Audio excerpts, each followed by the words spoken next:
Doctor BR Ambedkar గారు ఒక మాట చెప్పారు. ప్రభుత్వాలు మారుతూ ఉంటాయి, బట్ ప్రజాస్వామ్యం మాత్రం చరిత్రలో నిలిచిపోతూ ఉంటుంది అని. ప్రజాస్వామ్యం అంటే డెమోక్రసీయే. ప్రభుత్వాలు మారుతూ ఉంటాయి, ప్రభుత్వ పాలసీలు మారుతూ ఉంటాయి, బట్ రాజ్యాంగం మాత్రం ఎప్పటికీ మారకూడదు. రాజ్యాంగంలో హక్కులు మాత్రం ఎప్పటికీ మారకూడదు. ఈరోజు మాజీ మంత్రి గారిని, ఆయన మాజీ మంత్రినే కాదు, మా న్యాయవాద వృత్తిలో ఉన్నటువంటి ఒక సహ న్యాయవాదిగా కూడా, ఒక న్యాయవాదికే రక్షణ లేని, ఒక న్యాయవాదికే హక్కులు లేని ఈ రాజ్యాంగంలో ఒక సాటి న్యాయవాదికి ఒక అన్యాయం జరిగినప్పుడు న్యాయవాదులుగా, ప్రజాస్వామ్యవాదులుగా, రాజకీయ పార్టీలుగా ఖచ్చితంగా వారికి బాసటగా నిలబడాల్సిన సందర్భం ఉంది. కాబట్టి ఈరోజు నేను అంబటి రాంబాబు గారిని కలిశాను. ఆయన చూసిన తర్వాత నాకు అనిపించింది, జైల్లో ఉంటే కూడా ఎలా ఉంటారా అని. నిన్న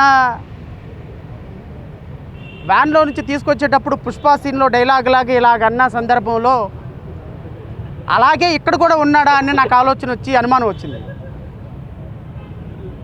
ఆయన అంటాడు, సార్ చెయ్యని తప్పుకి ఒక 70 సంవత్సరాల వ్యక్తిని కొన్ని వేల మంది వచ్చి నా మీద పడి పోలీసులు నన్ను ముందుకు వెళ్ళనీకపోతుంటే, దాడి చేస్తుంటే ఆవేశంలో నేను ఒక మాట అన్నా.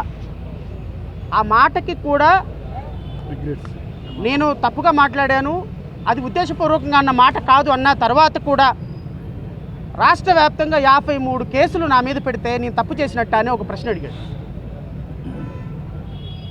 రాష్ట్ర వ్యాప్తంగా 53 కేసుల్లో సక్సెస్ఫుల్గా బెయిల్ తీసుకొని బయటకు వస్తుంటే 2023లో ఇంకో కేసు పట్టి మళ్ళీ లోపల పెట్టడం ప్రజాస్వామ్యమా సార్ అని అడిగాడు. ఒక న్యాయవాదికే ఇలాంటి పరిస్థితి ఉంటే,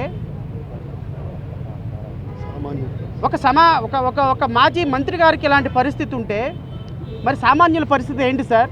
మరి నేను ధైర్యంగా ఉండకపోతే మరి నాలాంటి వాళ్ళు కొన్ని కోట్ల మందికి నేను ఎలాగ రేపొద్దున సమాధానం చెప్పగలను అన్న మాటకి నేను ఆయన్ని చూడటానికి వచ్చినందుకు నిజంగానే కరెక్ట్ పర్సన్ని చూడటానికి వచ్చానేమో అనిపించింది నాకు. బికాస్ రాంబాబు గారిని ఈరోజు మనం ఒక వ్యక్తిగా కాదు, ఒక విక్టిమ్గా చూడాల్సిన సందర్భం. నేను మీడియా సోదరులందరినీ కూడా కోరుతున్నా, మీ ద్వారా రాష్ట్ర ప్రజలందరినీ కూడా అడుగుతున్నా, మరి ఒక మాట అన్న రాంబాబు గారిని ఇన్ని రోజుల నుంచి లోపల పెడుతుంటే మరి ఆయన ఇంటి మీద దాడి చేసి వేల మంది ఇనుప రాట్లతోటి మారణాదాయతో దాడి చేసి ఇల్లు మొత్తాన్ని ధ్వంసం చేసి ఇంట్లో ఉన్న పిల్లల్ని భయభ్రాంతులకు గురి చేసి చిన్నపిల్లలకి, రాజకీయాలతో సంబంధం లేని ఆడపిల్లల్ని, మన ఇంట్లో ఉన్న ఆడవాళ్ళని కూడా భయభ్రాంతులకు గురి చేసినటువంటి వ్యక్తుల్ని ముఖ్యమంత్రి చంద్రబాబు నాయుడు గారు ఎంతమందిని మీరు అరెస్ట్ చేశారు సార్? ఏమ్మా హోమ్ మినిస్టర్, ఎంతమందిని అరెస్ట్ చేశారమ్మా మీరు?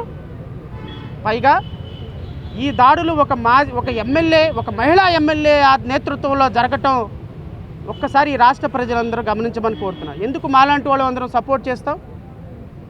Is it not a state sponsored terrorism?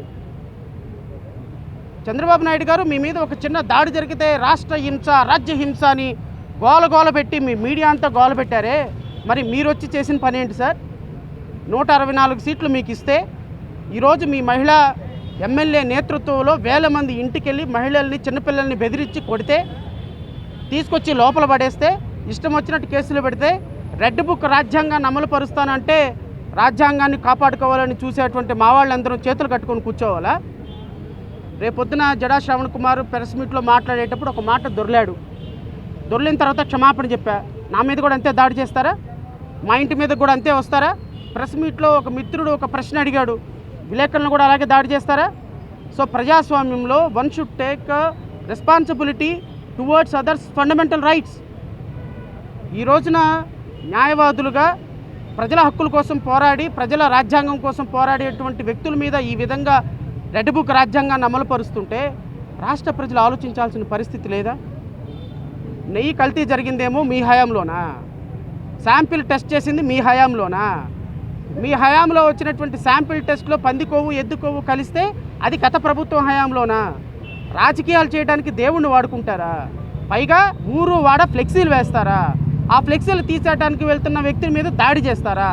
దాడి చేసినటువంటి వ్యక్తి మీద ఈరోజు వాళ్ళ కేసులు పెట్టకుండా ఈరోజు వాళ్ళ కుటుంబ సభ్యుల మీద దాడి చేసి ఈయన్ని తీసుకొచ్చి లోపల పెడతారా? ఎక్కడికి వెళ్తున్నాం సార్ మనం? ఏం సందేశం ఇస్తున్నాం సార్ మనం? మహిళా హోమ్ మినిస్టర్ మీరేం సందేశం ఇస్తున్నారమ్మా? ఇంకొకసారి మళ్ళీ రిపీట్ అయితే ఈసారి గుంటూరులో మహిళలు కాదంట, రాష్ట్రం మొత్తం మహిళలు వచ్చి దాడి చేస్తారంట. ఆ ఎమ్మెల్యే గారు ఎంత అనుకుంటున్నారు? అధికారం అనేది వీళ్ళలాంటిది, తిరుగుతూ ఉంటుంది, ఎక్కడికి పోదు. నువ్వు అట్టు పెడితే అట్టున్నర పెట్టే రోజు ఒకరోజు వస్తుందమ్మా, కంగారు ఏం లేదు. అధికారం నీ దగ్గర ఆగిపోదు. మీ చంద్రబాబు నాయుడు సెలేసుకొని ముఖ్యమంత్రిగా ఉండడు, మీ నారా లోకేష్ 24 గంటలు మిమ్మల్ని కాపాడు. ఒకరోజు అధికారం చేంజ్ అవుతుంది, మనసు చేంజ్ అవుతుంది, మాట చేంజ్ అవుతుంది, యాటిట్యూడ్ చేంజ్ అవుతుంది. కంప్లీట్గా మీలో ప్రజాస్వామ్యం వచ్చేంత వరకు, రెడ్ బుక్ తోలు ఊడిపోయి బ్లూ బుక్ వచ్చేంత వరకు మీ తోలు విలిచి రోడ్డు మీద కూర్చోబెట్టే రోజు ఒకరోజు వస్తుంది, ఖచ్చితంగా వస్తుంది. అందులో డౌటే లేదు. ఎందుకంటే తప్పుగా స్కూల్కి వెళ్ళను నానా నేను మారాన్ చేసేవాడికి 4 దెబ్బలు కొట్టు కూర్చోబెట్టినట్టుగా రెడ్ బుక్ రాజ్యాంగం పట్టుకునేవాడికి ఆ రెడ్ బుక్ తాట తీసి బ్లూ బుక్ తాట వేసే రోజు ఒకరోజు వస్తుంది. ఆ వచ్చే రోజు కోసం మాలాంటి వాళ్ళందరం కూడా పనిచేస్తాం.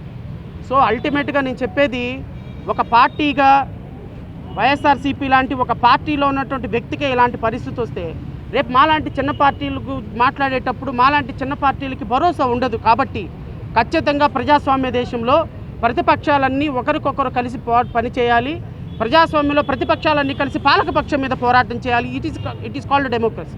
సో ఈ డెమోక్రసీని గౌరవించి జేబీఎంరావు భారత్ పార్టీ అధ్యక్షుడిగా మా పార్టీ కేడర్ అంతా కూడా ఖచ్చితంగా అంబటి రాంబాబు గారికి బాసటగా నిలుస్తాం, వాళ్ళ కుటుంబానికి బాసటగా నిలుస్తాం.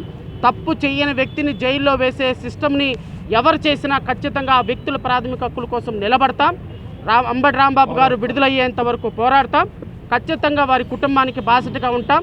రాష్ట్రంలో ఇలాంటి సమస్యల మీద ఎలుగెత్తి పోరాటం చేయటంలో మా సహకారం ఎప్పటికీ ఉంటుందని నేను మీ అందరికీ తెలియజేస్తూ, మరి ఈరోజు ఇక్కడికి వచ్చేసి మరి అంబటి రాంబాబు గారికి వారికి భరోసాగా నిలబడినటువంటి ప్రతి ఒక్కరికి కూడా నేను కృతజ్ఞతలు తెలియజేసుకుంటూ, నాకు అవకాశం ఇచ్చినటువంటి మీడియా సోదరులకి మిత్రులకి అందరికీ కూడా మరొకసారి జై హింద్, thank you so much. Sir గడగడలాడించటాలు, తర్వాత రోడ్ల మీదకి తీసుకెళ్ళి కొట్టటాలు అది పెద్ద శౌరత్వం వీరత్వం కాదు సార్. మహిళా ఎమ్మెల్యే ఎవరైనా అలాంటి కత్తులు కటార్లు తీసుకొని ఒక మహిళ ఇంటి మీదకి వెళ్ళినప్పుడు, ఎందుకు అంటే అక్కడ మాట్లాడింది రాంబాబు గారు. ఒకవేళ రాంబాబు గారు విషయంలో ఏదైనా చేయాలి అంటే చట్ట ప్రకారం కేసు తీసుకొని కేసు పెట్టండి, అరెస్ట్ చేయండి. దానికి ఎవరు ప్రాబ్లం ఫీల్ అవ్వరు, దానికి ఎవరు తప్పు పట్టరు. ఒక మహిళా ఎమ్మెల్యే నేను వెళ్ళి కొడతాను, తిడతాను, నరికేస్తాను, పొడి చేస్తానంటే ఆ మహిళా ఎమ్మెల్యేలని ఆహా ఓహో అని తెలుగుదేశం మీడియా హైప్ తీసుకొస్తుంది అంటే మీరు ఇక్కడే అర్థమైపోతుంది. లా అండ్ ఆర్డర్ని కాపాడుతున్న 45 సంవత్సరాల చరిత్ర ఉంది, చట్టం న్యాయం నాకు ఒక 2 కళ్ళు అని చెప్పే చంద్రబాబు నాయుడు గారు ఈ విషయంలో ఎందుకు ఖండించలేదు? ఆడపిల్లలకి అన్యాయం జరిగితే బుల్లెట్ వేసుకొని పరిగెత్తుకుంటూ అని మాట్లాడినటువంటి పవన్ కళ్యాణ్ గారు ఎందుకు స్పందించలేదు? ఈ రాష్ట్రంలో హోమ్ మినిస్టర్గా ఉండి మహిళల భద్రత, రాష్ట్రంలో భద్రత కాపాడేటువంటి అనిత గారు ఎందుకు ఖండించలేదు? వాళ్ళు ముగ్గురు ఖండించలేదు కాబట్టి ఇట్లాంటి దరిద్రులందరూ కూడా వాళ్ళని సపోర్ట్ చేస్తారు. Thank you.